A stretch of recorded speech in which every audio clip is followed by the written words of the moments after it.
Hey sisters, did you know that we launched a new podcast? Yep, Undiet Your Coaching Podcast is now live. This show is dedicated to teachings that will help non-diet coaches and professionals grow their professional skills with intuitive eating, body image, mindset coaching, and also learning business skills with ethics and social justice value. This podcast is the go-to resource for all non-diet coaches and professionals, but it's also for you, the client, that are being coached. If you want more and you're curious on the behind the scene on all things non-diet, this is the place for you to be. We have over 20 episodes ready for you, but we also wanted to share a few on this feed because I know many of our listeners of the Going to Beyond the Food Show are professional and coaches, and you may not know that we have this brand new podcast. So over the next few weeks, we will be sharing weekly clips, teaser format of our new episode. You can also find the full series of episodes, like if you're all in and you're like, this is for me, you can search for Undiet Your Coaching on all podcast platforms. Or you can come to our website at www.stephaniedodze.com, Undiet Your Coaching. Ready for a teaser of Undiet Your Coaching podcast? Let's do this. That is so powerful because that was the number one question I got from coaches is how do we connect to their experience if I've never been considered fat? Mm-hmm. Don't say you understand it. Yeah, we've learned that. Because even if you've been doing this forever, like we don't get it. Like that was really insensitive of me, but also like I learned a lot by making that mistake. And I think that's also part of like being in a relationship with people and like a coaching kind of experience is like, it can be really scary, but we're going to make mistakes. That's why having mentorship and supervision is really important because then we can learn how to do better. But relying on our clients to like, hey, can you help me understand what this is like for you? Like just pausing and slowing things down to ask for that kind of insight and guidance. So then you can find out instead of just assuming. Just don't assume. Yeah.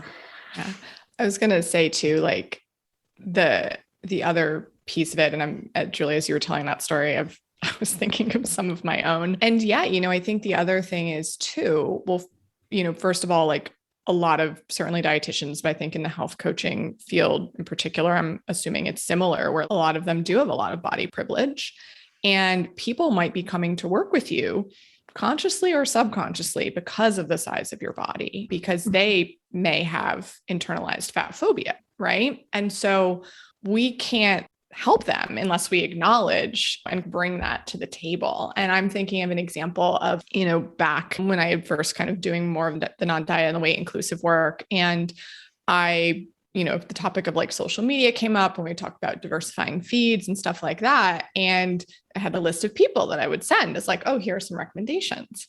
And who knows how many clients I sent that list to until one said to me, she's like, look, their content's really great. It's been really helpful, but they're all thin white women. And I did not see that because of my privilege, right? And she said to me, and I felt so grateful that she felt like she could talk to me about this. She was like, their content's really great, but there is a part of me that when I see them and I think to myself, well, if I do this intuitive eating thing, then I will look like them.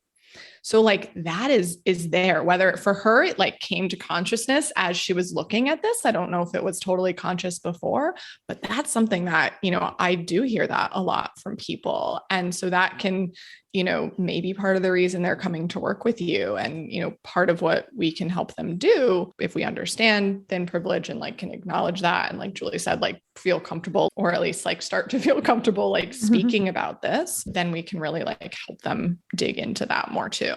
You bring up something really important talking about that, like thinking about like why it's important to acknowledge thin privilege is because like we don't want to harm people. And we're going to harm people, but we want to do less harm. And so if we don't acknowledge it, then we are going to cause more harm. And so it's just another reason to address it and acknowledge it and do our own work to unpack it is, to do that. Cause like same here, Alyssa, with like my lists of white providers or referrals, same. I have very similar kind of feedback received. And and also reasons people have told me that they came to see me is because of my body was one that they felt like they could trust me because of my thin body, and not really knowing what to do with that for a really long time, and not really knowing how to unpack my own anti-fat bias. Like, what does that mean? And if I open this up, what am I going to do with it? And but I think it's really important to do if we want to prevent harm as much as possible. Yeah.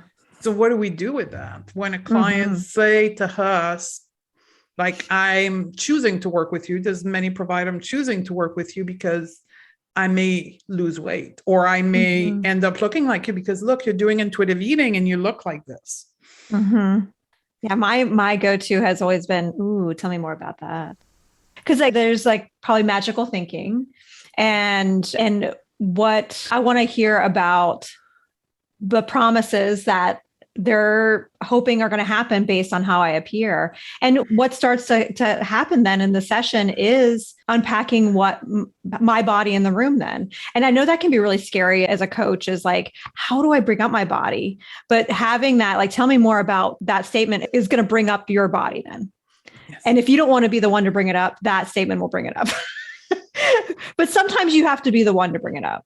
But yeah, that right there usually is what does it. So yeah, the tell me more is always great. And I think that leads to like helping them unpack what's behind their desire for weight loss and like all of these things. And yeah, I think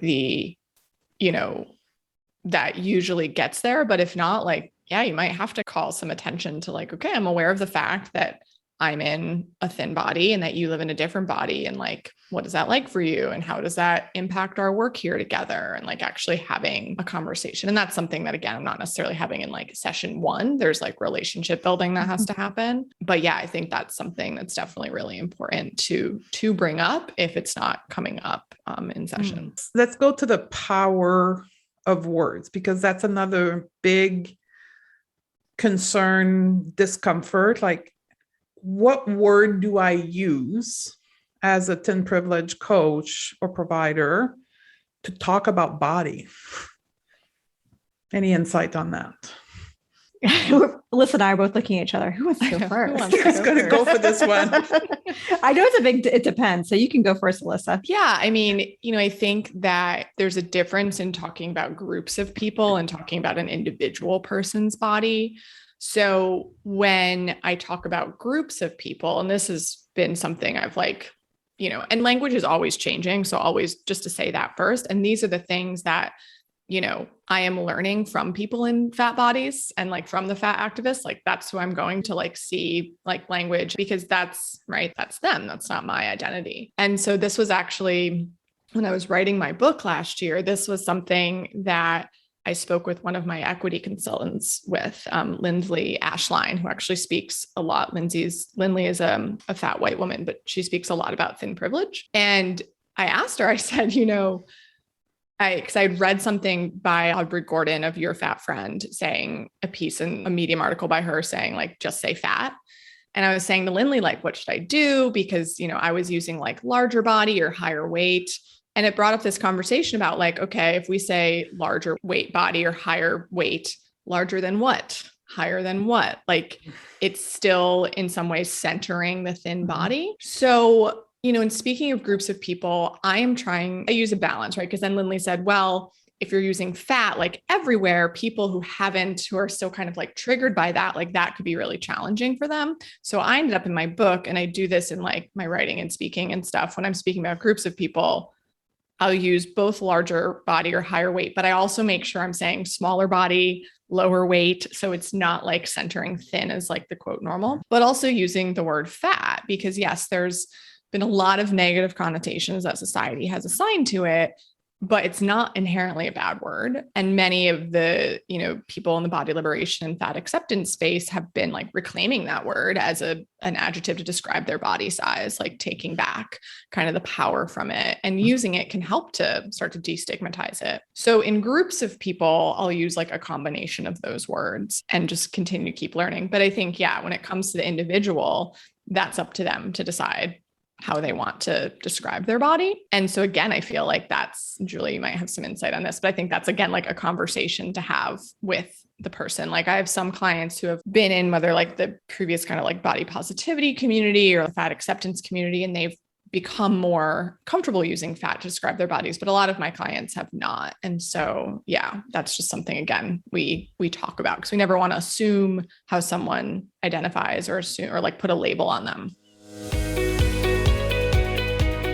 Hey, I love having this conversation, and I'm honored to share this platform with brilliant women from all corners of the world sharing the same mission to build a future for the next generation of women where all bodies are good bodies. So if you want to hear the whole thing, you can subscribe to Undiet Your Coaching podcast on all podcast platforms, or you can listen live on our website at www.stephaniedozier.com/Undiet Your Coaching. I'll see you on the other side of the subscribe button.